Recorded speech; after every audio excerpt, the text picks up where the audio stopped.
And I don't mean it disrespectfully when I say they just don't beat Jaron Ennis. In fact, that style is absolutely tailor-made for Boots. Do you feel like Boots belongs on the top pound for pound right now? Not yet. I don't think so. Not right now. I just, like you said, we have so many people right now, and well, because Vergil loves fighting tough guys. He doesn't run from anybody. He doesn't shy away from the tough matches. So, and my dad's like, "Hey, they're probably gonna announce it in like within the next few days." I'm like, "Oh fuck, where?" And then it didn't happen. The fight the boxing world can't stop talking about: Ortiz Jr. and Boots Ennis, undefeated and destined to collide. You try and downplay it, but I don't give a fuck. Jaron Boots Ennis is the best fighter in boxing today. I keep saying about Vergil, I respect those guys. I love Robert Garcia. The same thing will happen to Vergil Ortiz. It might take a few rounds longer, but he will absolutely slice him up. This dream fight's now trapped in chaos, claims, denials, and finger-pointing everywhere. Each side says the other's ducking. But the more you dig, the murkier it gets. Who's really scared? And who's finally caught? Your dream fight, who do you see yourself having a mega fight with in your career that's gonna, transcend you to the next level? Any of the champions, Vergil Ortiz, it's a super fight. Any of the champions at 154, I'm here to make my mark, and it's starting this Saturday. For me, my legacy is to be, collect them belts, be multiple weight division champion, undisputed at 54 if possible, and keep doing it each and every weight class, 154, 60, and maybe 68. That's my goal, and to fight these top guys. And it's gonna happen, one by one. We're gonna bring them. Oscar de la Hoya fired the latest verbal jab. At Ortiz's final presser before facing Lubin, the Golden Boy legend turned promoter sent a bold message to Boots Ennis and Eddie Hearn, who'll be ringside to see it all. If you go back to, if you rewind a bit, you remember when Boots Ennis fought and Eddie was like, let's fight Vergil now, and they were on TV on camera saying this and that, and then right after they were off camera, it's like nothing happened. We were calling out Boots Ennis and they didn't want to do it. They wanted a tune-up fight, this and that. I understand all that. As a fighter, yes, you want tune-up fights, but come on, how many tune-up fights do you need? De La Hoya fired back, saying their ringside visit isn't brave, it's a big mistake. After watching Vergil in action, he claims they'll be the ones running scared. Vergil Ortiz is ready at 154, and I'm glad, like I said, Boots Ennis is coming down to watch this fight. I'm actually really glad he is.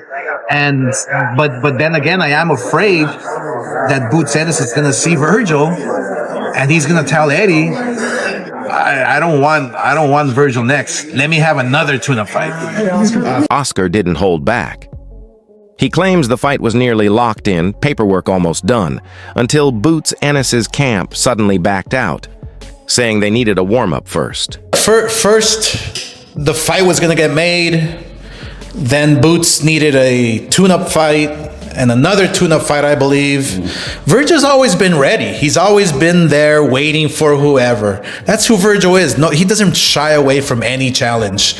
And the fact that they're going to come down to see Vergil Ortiz, it tells you everything. He's a superstar. Everybody wants to watch him.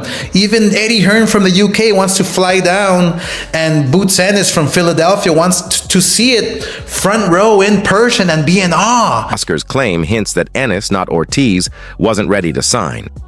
But we've seen this before. In 2024, the script was flipped. It was Bozy Ennis, Boots' own father, who said Ortiz's camp got the offer and walked away. Just to make it clear on Vergil Ortiz, we sat in a room, me, Oscar de la Hoya, Eric Gomez, and the top DAZN execs in America. We talked about how a deal would work with those two fighters, and we agreed on a deal. We went away, we signed a new deal with Boots. Part of that deal within the contract was the deal that we agreed with Golden Boy and DAZN to fight Vergil Ortiz. Boots signed it. Now, we didn't hear anything back. We told them we're going to fight in October. They said they're going to fight in November, and we haven't heard anything back. Back then, the story was clear.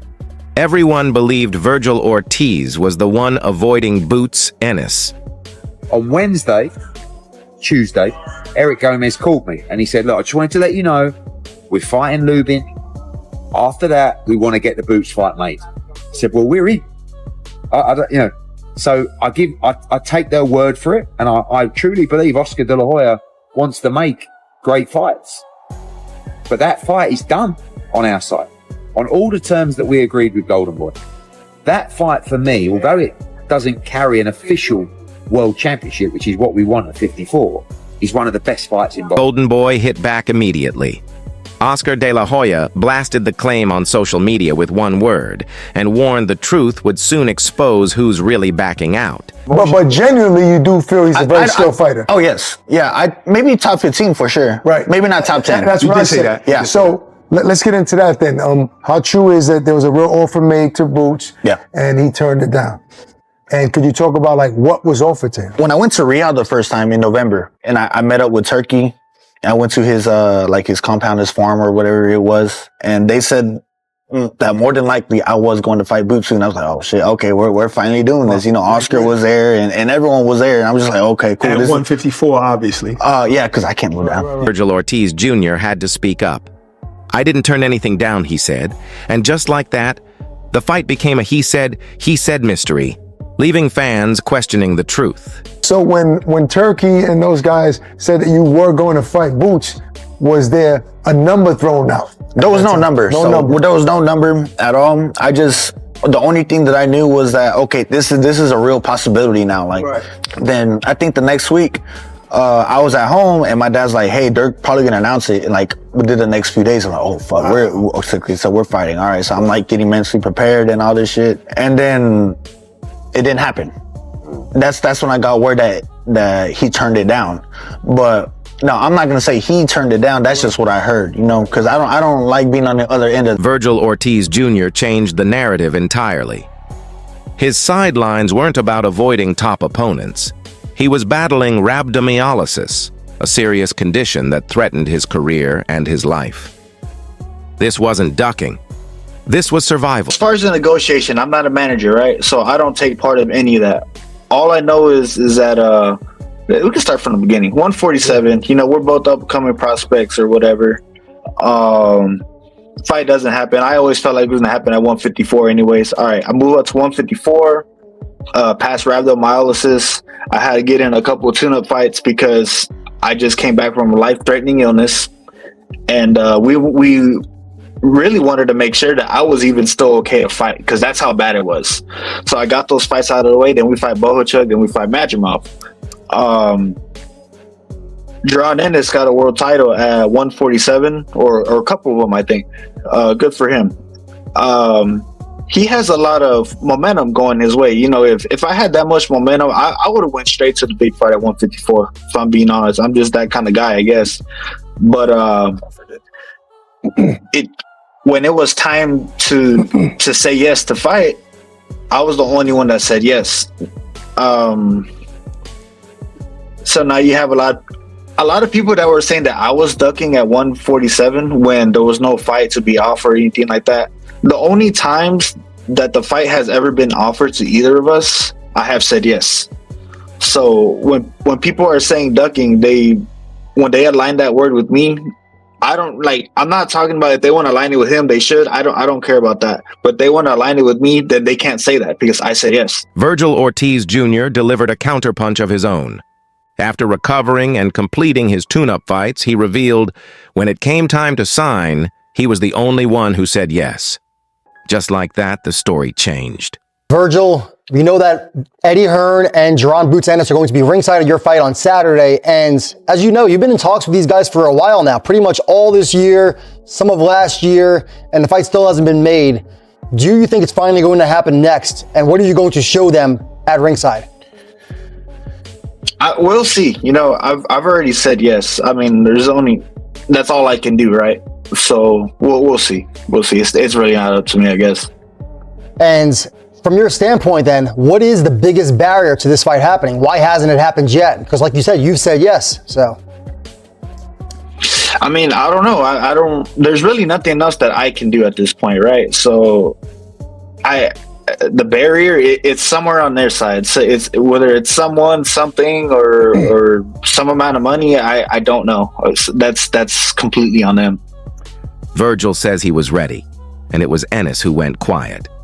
So, what's Boots' next move in this high-stakes showdown? No one in the 154-pound division is going to touch it. If you look at the finish and the combinations, the hand speed's blistering, the power is frightening. Lima was like, and it was just, I just wanted a statement, and that was a statement of all statements. But we got to prove it with the resume. He's 28 years old. He's 10 years younger than Terence Crawford. We haven't even touched the surface yet. This is the most special fighter I've ever worked with by a mile, and we are just getting started. And I can't wait for him to be in these fights. I can't wait to duke it out with Oscar and Vergil Ortiz. Oscar tweeted and said, there's only one fighter, Vergil Ortiz, in 154. Then make the fight. If you truly believe you can beat Jaron Ennis, make the fight. Talk about Tom and Jerry, talk about all this kind of stuff. He's a defensive genius, but he will also come in and take you to pieces and knock you spark out. At the end of the day, we've got two undefeated stars, two of the sport's biggest promoters, and two very different versions of the story. I think that when you look at U.S. fights, Vergil against Boots is in the top three. Two in their prime American fighters, black fighter versus a Mexican fighter, Northeast fighter versus a Texas-based fighter. You got all the elements for a great super fight. It was disappointing that we didn't get it at 147. I think if Vergil beats Lubin and looks impressive, it's going to be even bigger at 154. I think that's a Vegas fight. It's a pay-per-view fight. I think that's one of the marquee fights of 2026 if Vergil can get. De La Hoya's scare talk, real or just hype? Vergil's story, the full truth or half of it? And Boots sitting ringside? Does that show who's really chasing whom? How far can Boots go? Can he be pound for pound one of the top fighters in the world, 1, 2, or 3 at some point? Yeah, definitely. I think he's already around there. Like, you're looking to crack that top 10. Right. With the right win, I think he'll get in there. Right. How do you feel about him going up to 154 and maybe people want to see him and Vergil Ortiz? I think that's the fight. I mean, you win that fight, you definitely in the top 10 to me. Right. For sure. That's a young champion, a young killer just like you. That's what makes good fights. Young, hungry fighters. Right. That's when there's going to be a fight, One side needed a tune-up. Ortiz says he was the only one ready. The fight won't be settled in pressers or interviews, only inside the 17x7 ring. They fighting for legacy. They fighting for that. They want that big bag. They want to be a champion. They want all that stuff. So that fight right there is probably will be like a fight of the year type fight. Who wins? I think Boots beats him just because Vergil he can fight, but I think he's going to be in front of him. He's going to be in front of Boots, and that's his style. Right. His tailor-made style. The taller, longer fighter with the better defense should be favored, and that's Boots, right? Because generally, that guy wins those fights. But it's a different thing than actually going out and beating Vergil Ortiz and doing it in style. If he Especially fights, in that type of manner. Who should be the favorite in that fight, Shady? I'm going with Boots. Favored. Yeah. He should be the betting favorite. Yes. I think this is a genuine coin flip fight. I really do. And I think we have to remember that Vergil Ortiz has fought the much, much better competition. That's true. He beat Israel Madrimov, very quality win. Madrimov gave Crawford all he could handle. This fight happens and Boots wins a close, tough fight. Then he isn't. At the end of the day, it's all part of the promotion game, and Eddie Hearn is doing his job building the story.